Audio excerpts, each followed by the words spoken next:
From Trideo Media, I'm Father Roderick, and this is the Daily Breakfast.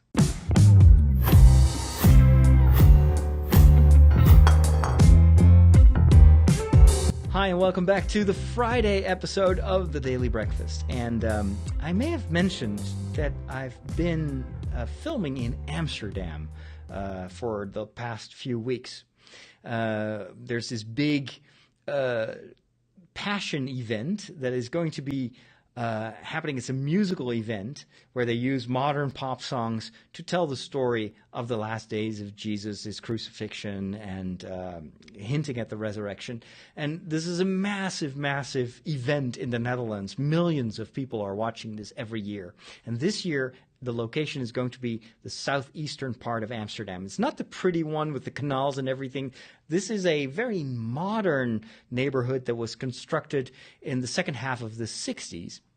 And so when I was born, basically, and originally they planned this to be the neighborhood of the future. They had high hopes that if they would build this new neighborhood, it would be modern, would be kind of the best place on earth to live, and everything would be new and well thought out. It was this whole renewal of kind of city planning, etc. In reality, it turned into almost a disaster. 10 years after all these flats and high-rises were built, the neighborhood was already in decay. What they didn't think of when they were constructing that neighborhood was that because it was cheap to live there, it was all very modern. A lot of people wanted to live there, including also a lot of people that were immigrating, for instance, from Suriname, that was heading towards independence. And so a lot of people there wanted to come to Amsterdam and live there. And so you had all of a sudden lots and lots of different nationalities, but there was no social plan. There was just a city plan. But they didn't think of what would happen if, for instance, the people that lived there couldn't find any jobs, which was exactly what happened. There was a massive, massive problem of there not being enough work. And so when people have no work, they have no income, and that it leads to crime. Crime leads to drugs. And so in the span of 10 years, this was a terrible neighborhood with lots and lots and lots of big city problems. And then it became even worse. In 1992, I was still in seminary at the time in Utrecht, and I remember seeing this on the evening news. On the evening of October the 2nd, 1992, disaster struck, and a cargo airplane, a Boeing 747, crashed into one of the apartment buildings, killing 43 people. Almost a miracle that there weren't more casualties, because it destroyed more than 100 apartments. 43 people died. And it was a shock for the entire country. Schiphol Airport is very nearby. And so all day long, even while I was filming there, we had to stop time and again, because you hear these airplanes that are flying right over the city there. And so that was both kind of the finale of a disastrous development of that neighborhood, but it also became the start of renewal. And after that airplane crash, all sorts of new initiatives were started to improve the neighborhood. A lot of the taller buildings, the flats, they were already from the 60s, so they were falling apart anyway, because it was all concrete, and at the time they thought that was the way to build houses. Now, of course, with the advances in building techniques, we would do it differently. So they tore down a lot of the older buildings, started building smaller apartments, and they started social renewal. For the first time, there were new initiatives that were geared at trying to build new social cohesion in that neighborhood. And for a web series, I was visiting 6 of those projects, and interviewed people that benefited from them. And I wanted to share with you the life lessons that I've learned. Because I had that image as an outsider of, the southeastern part of Amsterdam. That's trouble, that's drugs, that's crime, that's not safe. People even told us, make sure you keep an eye on your equipment because that's not a safe neighborhood. And I was so blown away by the friendliness of the people that we met and the heart of these projects and the things that people taught me. That I wanted to share that with you. And I'm just going through the 6 projects and tell you what I learned there. The first one that we filmed with Daniel. Daniel had been addicted to drugs, to heroin, for many years. He studied music at the conservatory, but he didn't have a job. So he lived in one of those big buildings, and all around him people were dealing drugs, and he had to kill time. And so he kind of slipped and became a victim of that world of drugs. But in the middle of that neighborhood is a small farm that had been around for many, many years. And the farm was geared towards kids. And so they had, pigs and a few goats and some horses and rabbits. And Daniel had been living there as a child as well. And he loved rabbits, always loved rabbits. And at one point in his life, he volunteered to take care of the rabbits. And at the same time, he was starting to a process of trying to get rid of the drugs and everything. And the rabbits transformed his life. And that is the first lesson that I learned from him, because he told me, these animals, they're very social. They feel it when you are not healthy. When you're not giving them food in time, they suffer. And I love them. I don't want them to suffer. So I made sure that I got better so I could help these rabbits. These rabbits need care on very fixed moments of their lives. And he had no structure in his life as a drug addict. He would sleep when people were awake and vice versa. And for the rabbits taught him to live a more regular life. And the biggest thing, and you could tell him, he was even emotional when he shared that with us. He said, these rabbits, they don't care what you did wrong in your life. They just want you to take care of them. They value you for who you are and not for who you've been and for the mistakes you've made. And that gave him so much love and so much renewed his self-esteem and made him feel that he mattered to these little fluffy creatures. And I was so touched. It was amazing. So how rabbits saved Daniel is amazing. The next place that we visited was a place that gathered many countries. And I met Father Augustine, and he works in a project called The Next Step that helps African immigrants in Amsterdam, in the southeastern part of Amsterdam, to kind of make that their homes. A lot of these people have not been in the Netherlands for very long.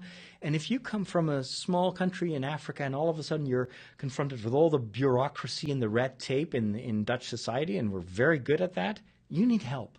And this project, The Next Step, literally helps people make the next step.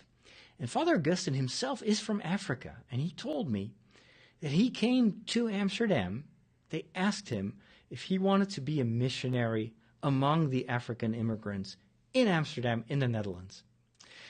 And I talked with him, and he's a priest just like me. And I said, don't you miss your country? And he said, of course I do. I miss my culture. I miss the music. I miss the food. I miss the weather. Why is the Netherlands such a lousy country to live in weather-wise? It's cold. It's raining all the time. But he said, this is what I wanted to do. I am a missionary.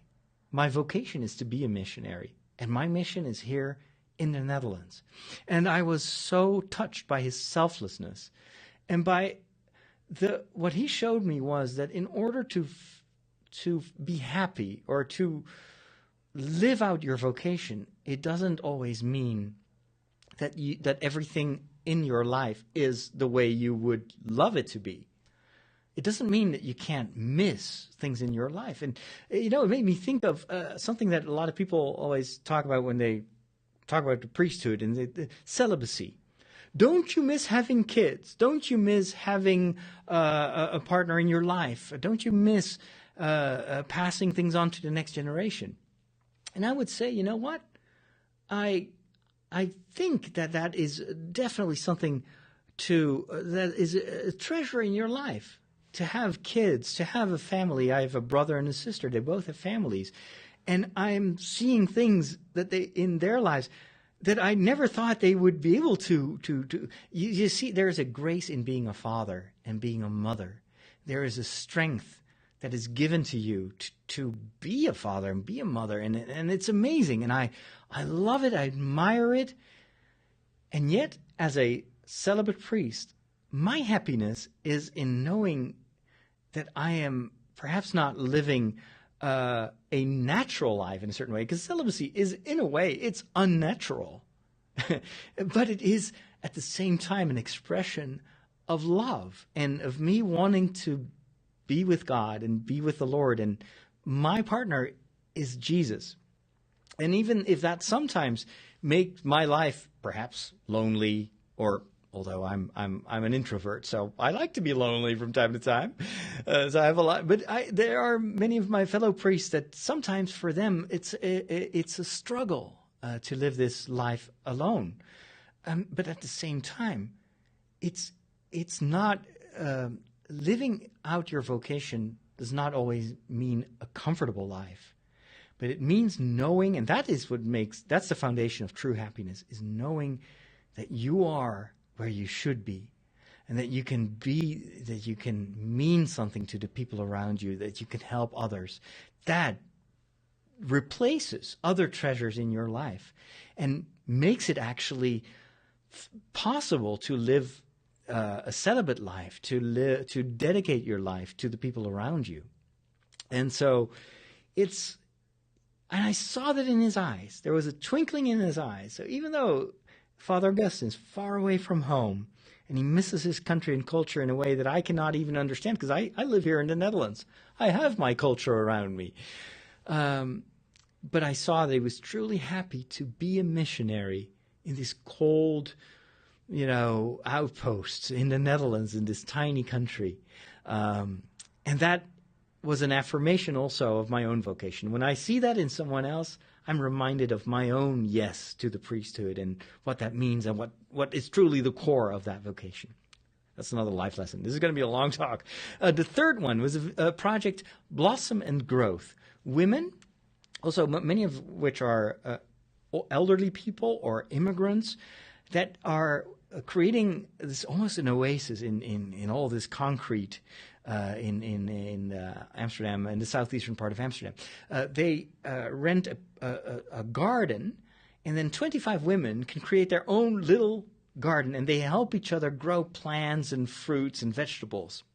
And I talked with a few of them, and I was struck by how much, and this sounds like a cliche or perhaps even a bit new agey, but how much nature heals the soul.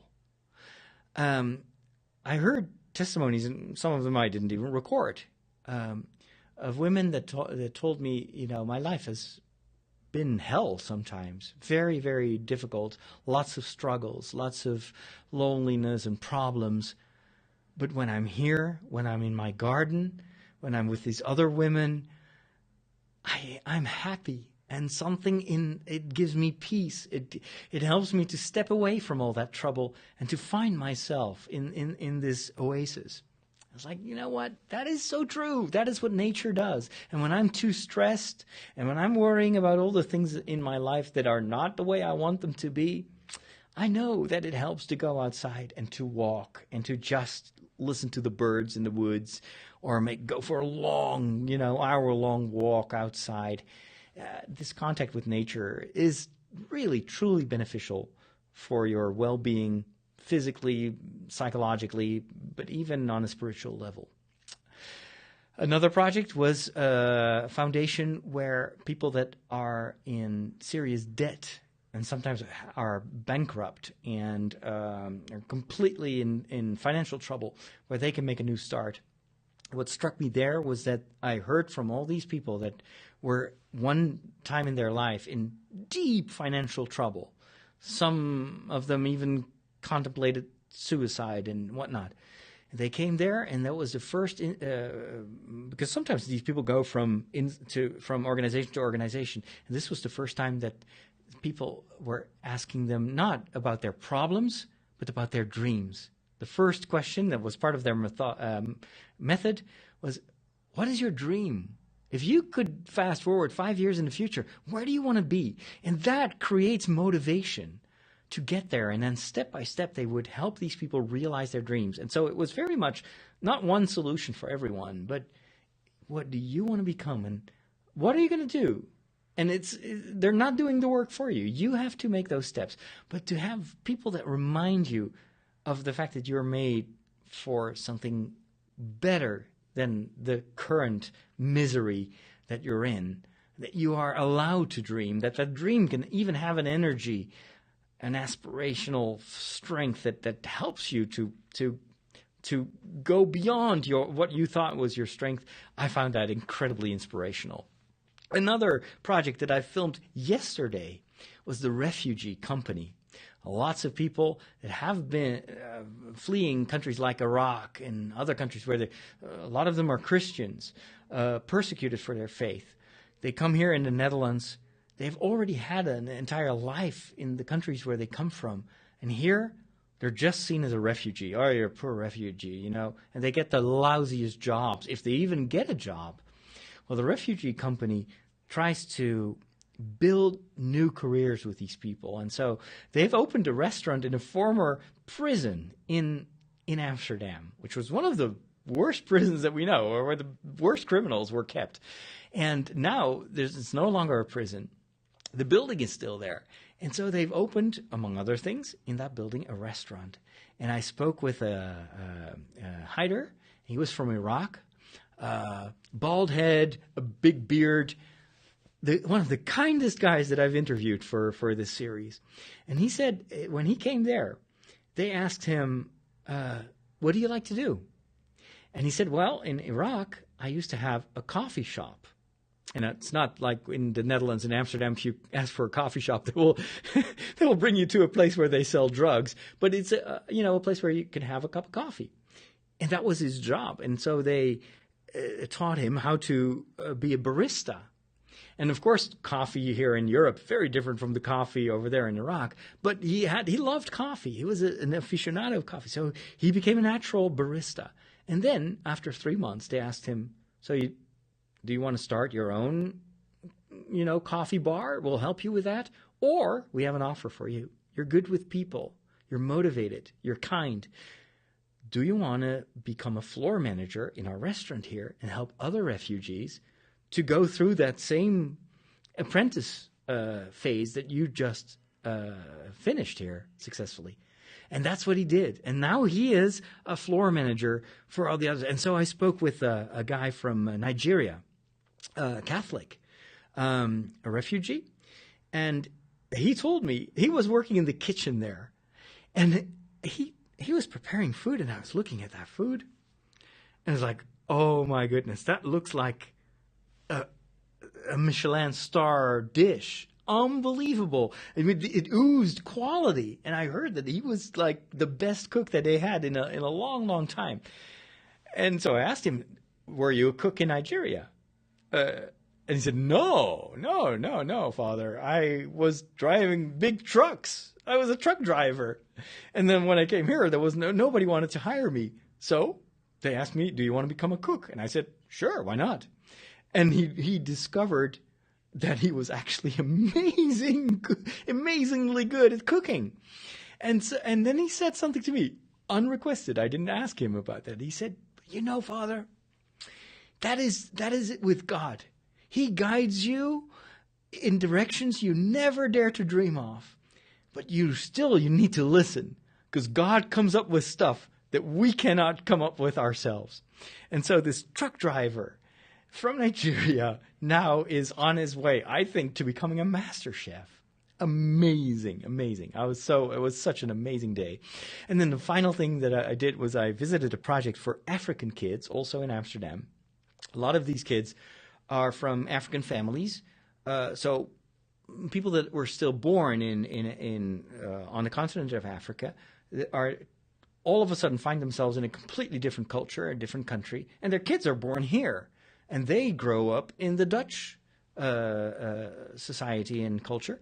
And so this group of volunteers takes care of these kids and helps them to, and helps the parents also with all these questions that you have as parents. You know, you may have a certain way of raising your kids in Africa, but that doesn't work here. So how do you help parents to be good parents that help their kids integrate in society? Well, with these kids, we went to the final rehearsals and first filming sessions of this big musical Jesus event of the Passion in Amsterdam. And the kids got to interview Jesus. Now, all these roles of the apostles and Jesus himself are played by artists from the Netherlands, many of who had nothing with faith. And so Jesus says, yeah, I got the gig. It's cool. I get to be Jesus, and perhaps this will help me with my career. There's really nothing religious about the guy. And then these kids were like, oh, we're going to interview Jesus. And so I talked with these kids, I interviewed them, and I was struck by how much faith came natural to them. There was this girl, and she's like, oh, I'm going to ask him about my favorite Bible passage. And I was like, okay, wow. Your favorite Bible passage, what is it? And so she took the Bible from her purse. She had a Bible in her purse, and she opened it, and it was like colored everywhere. She had like used all sorts of colors to underscore her favorite passages. And said, I'm going to ask him about this psalm, and she read it to me. And she did that, and she asked Jesus about why he didn't go to church, and Jesus was like, well, I don't know. And so these kids were more religious than Jesus himself. It was so funny. But you know what? The lesson that I learned there is never underestimate kids. And when you think, if your generation is fed up with faith, don't project that on the next generation. Don't believe for a second that, you know, it's over and out with the church and with faith. These kids showed me that sometimes a new generation is more open to faith and reads the Bible with more intent and enthusiasm than the generation of artists and people that have made it in society or in our entertainment industry. And so, you know what? Gave me new hope in the future. And these kids are growing up in a neighborhood in Amsterdam that was once considered to be the worst of the worst. Well, what I saw there was the best of the best. These kids are the future of the Netherlands. And, well, that was amazing. All right. That's it for this week. Thank you for listening. Thank you for checking out these videos also on YouTube. And if you are on YouTube and you're not subscribed to the channel yet, now is the time to push that subscribe button. And if you want to listen to the audio-only version, then you can do that. You can subscribe to this as a podcast, and then you'll get to hear me during your breakfast every morning on your mobile device or, you know, on your computer if you like that. Go to Tridio.com for other shows. I want to recommend my new Star Wars show. It's called That Star Wars Priest, and it's available as a long-form podcast. There's also another long-form show. It's called The Walk. It's a weekly walk that I share with my listeners. And then there is Ask Father Roderick, which is a show for my patrons over at patreon.com/Father Roderick. If you have any questions, that is the place where I answer them. All right. Thank you for being with me this week. Keep in mind, between Easter and Pentecost, our first Tridio fund drive for our Lego and Star Wars project. I will talk to you next week. Take care and God bless.